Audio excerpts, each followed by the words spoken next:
नमस्कार मंडळी, लक्ष्मीच्या पावलांनी या मालिकेच्या आजच्या भागात आज आपण बघणार आहोत. सोहम हा कलाच्या रूममध्ये आलेला असतो आणि कला तेव्हा खूपच खुश दिसत असते. त्यावेळेस सोहम विचारतो की क्या बात है वहिनी, आज तर खूपच खुश दिसतीये, आज काय आहे असं विशेष? तेव्हा कला म्हणते की हो, आज काहीतरी विशेष आहे, कारण एवढ्या दिवसानंतर आज मी माझ्या माहेरी माझ्या आईबाबांकडे जाणार आहे. सोहम म्हणतो की अरे वा, आता मी तुझा हाच आनंद द्विगुणित करतो आणि तो कलाच्या हातामध्ये ती पिशवी देतो. आता कला जेव्हा ती पिशवी बघते त्यामध्ये सगळं तिचं सामान असतं आणि ते बघून कला अजूनच खुश होते आणि म्हणते की मला सकाळपासून वाटत होतं की हे सामान माझ्याकडे असायला हवं होतं, जेणेकरून मी माझं काम तर पूर्ण करू शकले असते, पण तुझ्याकडे कसं काय आलं हे सामान? तेव्हा सोहम म्हणतो की अगं, तुझी धाकटी बहीण आहे ना अंटरवाली काजल, ती देऊन गेली आहे हे सामान, पण हा तेवढी चांगली सुद्धा आहे बरं का, म्हणजे तुझी खूप काळजी वगैरे करत होती ती. कला म्हणते की पण बरं झालं हा तू घेऊन आलास, कारण मला दिवसभर या घरामध्ये काय करावं ना ते सुचत नव्हतं. आणि जेव्हा आपण आपल्या आवडीचं काम हातामध्ये घेतो ना, तेव्हा वेळ कसा निघून जातो तेच कळत नाही. आणि थँक्यू सो मच, आज तू माझं खूप महत्वाचं काम केलंय. सोहम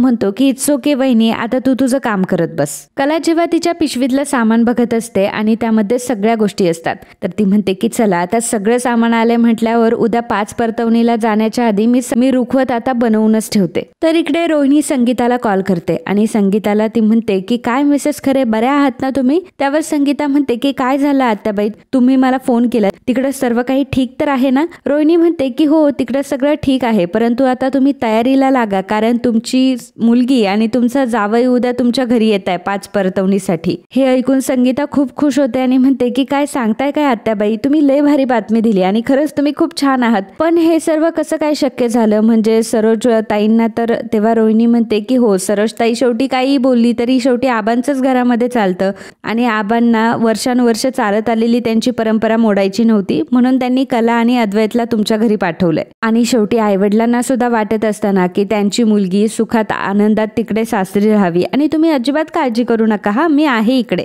बाकी कोणी जरी सोडली असेल ना तरी मी अजून काही माणुसकी सोडली नाहीये. संगीता म्हणते की खरंच आत्याबाई, तुम्ही किती मोठ्या मनाच्या आहात. रोहिणी म्हणते की ते जाऊ द्यात, परंतु उद्याची तयारी आता मस्त करा. तर इकडे संगीता आता घरातल्यांना बोलावून घेते आणि सांगते की तुम्हाला माहितीये का कोण येणार आहे आपल्या घरी? तर काजू म्हणत असते की मम्मी यार, तू असं सांगते की जस काय कोणी मंत्री वगैरे येणार आहे. तर संगीता म्हणते की अगं मंत्रीचं सोड, तू वाजंत्री घेऊन ये, कारण आपली कलाताई घरी येणार आहे. ऐकून काजू खूपच खुश होते आणि मग नाचायला सुरुवात करते. तर नैना म्हणत असते की काय चाललंय तुमचं, आणि मम्मा तू एवढी वाहवत का जाते ह्या सगळ्या गोष्टींमध्ये? जरा तू एकदा विचार कर, कला आणि अद्वैत इथे आले आणि मी आहे इथे, मग प्रॉब्लेम नाही होणार का? संगीता म्हणते की हो हो, त्याचा तर मी विचारच केला नव्हता. तू एक काम कर, तू तुझी बॅग भर आणि तायडीकडे जाय राहायला. तर नैना म्हणते की मी कशाला जाऊ राहायला, म्हणजे ते येणार म्हणून मी माझ्या स्वतःच्या घरातून निघून जायचं का? ती येणार म्हणून मी घरातून जायचं? काय नॉनसेन्सगिरी ही? संगीता म्हणते की कुठला नॉनसेन्सपणा ग? जेव्हा तुला पाहायला येणार होते तेव्हा माझी कला कशी लपून राहिली होती?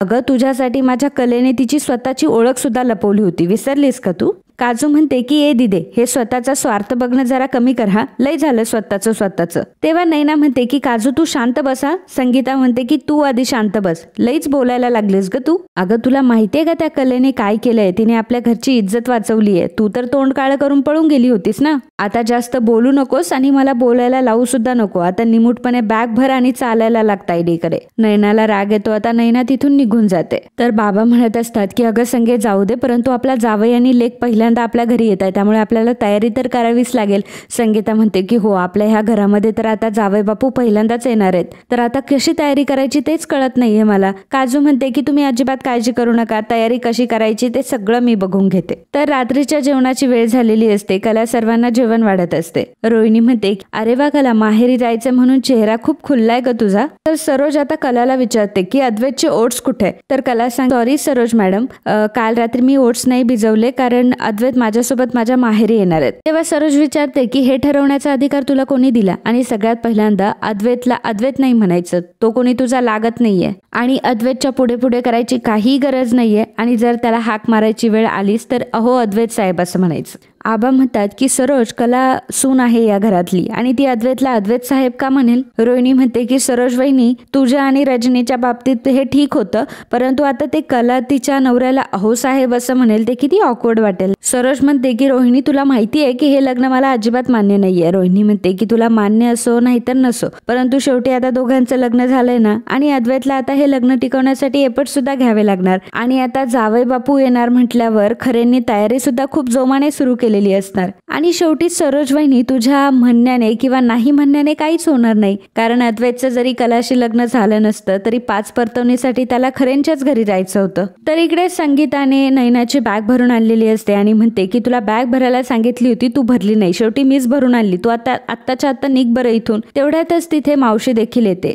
संगीता म्हणते की बरं झालं तू आलीस हा. अगं मला श्रीमंतांच्या रीतीभाती पाहित नाही, आता जावई बापू पहिल्यांदा घरी येत आहे त्यामुळे सगळं अगदी व्यवस्थित झालं पाहिजे ना. तेव्हा मावशी तिला म्हणते की तू अजिबात काळजी करू नको, मी आहे ना, सगळं काही ठीक होईल. मावशी नैनाला सांगते की नैना तू आता माझ्या घरी जा म्हणून. नैना म्हणते की मी कुठेही जाणार नाही यार, त्या कलाला यायचं होतं तर तिने यायचं ना, अद्वैतला कशाला घेऊन यायचं. संगीता आता तिच्यावर ओरडते आणि म्हणते की तुला एकदा सांगितलं ना इथून निघून जा तर निघून जा आणि उगाच आता मला हात उचलायला लावू नकोस. बॅग भरलीये, बॅग घ्यायचं आणि निघून जायचं. त्यामुळे आता नैनाकडे दुसरा कुठलाही पर्याय उरत नाही. नैना आता बॅग घेते आणि तिथून निघून जाते. तर इकडे सरोज अंजूला म्हणत असते की अंजू अद्वैतची जिमची बॅग भर आणि त्याच्यासाठी ओट्स पण रेडी कर. परंतु अंजू म्हणते की परंतु अद्वैत साहेब तर कला वहिनी सोबत जाणार आहे ना. तेव्हा सरोज म्हणते की तुला कोणी सांगितलंय नसता शहाणपणा करायला, जेवढं सांगितलंय तेवढं कर आणि मला माहितीये माझा मुलगा कुठे जाणार नाहीये ते. तितक्यातच आता अद्वैत तिथे येतो. रजनी म्हणते की अद्वैत तुझ्यासाठी कॉफी सांगू का. तेव्हा अद्वैत म्हणतो की नाही नको काकू, कारण मी खऱ्यांच्या घरी चाललोय. हे ऐकल्यावर सरोज खूप शॉक होते.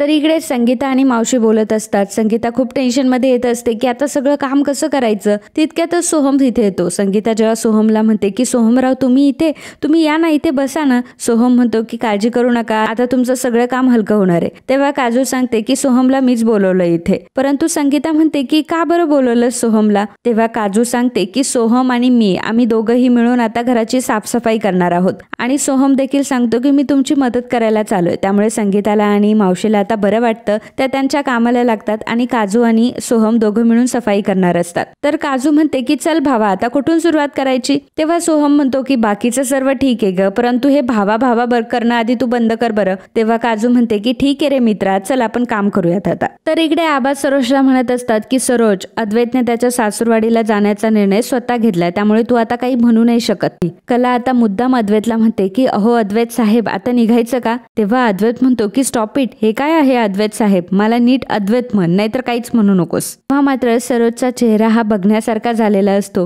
प्रदीप मात्र सरोजकडे बघून हसत असतो आणि कला आणि अद्वैत आता तिथून निघतात. तर आता बाकीचे सर्वजण उठून गेलेले असतात. रोहिणी मुद्दाम आता सरोजला म्हणत असते की अद्वैत एक दिवस कलाच्या रूम मध्ये गेला काय, परंतु अद्वैत तर पूर्णपणे चेंज झाला आणि बघ ना तो तुला न विचारता खऱ्यांच्या घरी सुद्धा जातोय. आणि दुसरी गोष्ट म्हणजे तू कलाला सांगितलं की त्याला अहो अद्वैत साहेब बन, परंतु अद्वैतने कलाला काय सांगितलं की फक्त अद्वैत म्हण म्हणून. हा सरोज वहिनी शेवटी आता ऋतू पण बदलायला लागलेत. सरोजला रोहिणीचा राग येतो आणि रागाने आता ती रूम मध्ये निघून जाते. इकडे अद्वैत आणि कला आता खऱ्यांच्या घरी जायला निघालेले असतात. मध्ये सिग्नल लागतो त्यामुळे सिग्नलवर गाडी थांबते. तर आता एक फुलवाली बाई तिथे येते आणि अद्वैतला म्हणत असते की किती गोड बायको आहे तुमची, तिच्यासाठी जरा फुलं, चाफ्याची फुलं कलाला खूप आवडत असतात. आणि ती त्या बाईला विचारते की चाफ्याची फुलं आहेत का. तेव्हा ती बाई म्हणते की हो आणि ती अद्वैतला म्हणत असते की घ्या ना, तुमच्या बायकोला एवढी आवडतात तर घ्या. तेव्हा अद्वैत तिला म्हणत असतो की नाही नको आम्हाला, परंतु ती बाई खूप फोर्स करत असते. त्यामुळे अद्वैत तिला म्हणतो की ठीक आहे 50 रुपयाची फुलं आहेत ना, हे 50 रुपये घे आणि 50 रुपये एक्स्ट्रा तुला तुझे बडबड बंद करण्याचे देतोय. अद्वैत तिच्याकडनं फुलं घेतो. तर कलाला असं वाटतं की आता अद्वैत तिच्या हातामध्ये ते फुलं देईल आणि मग कला हात पुढे करते, परंतु अद्वैत मात्र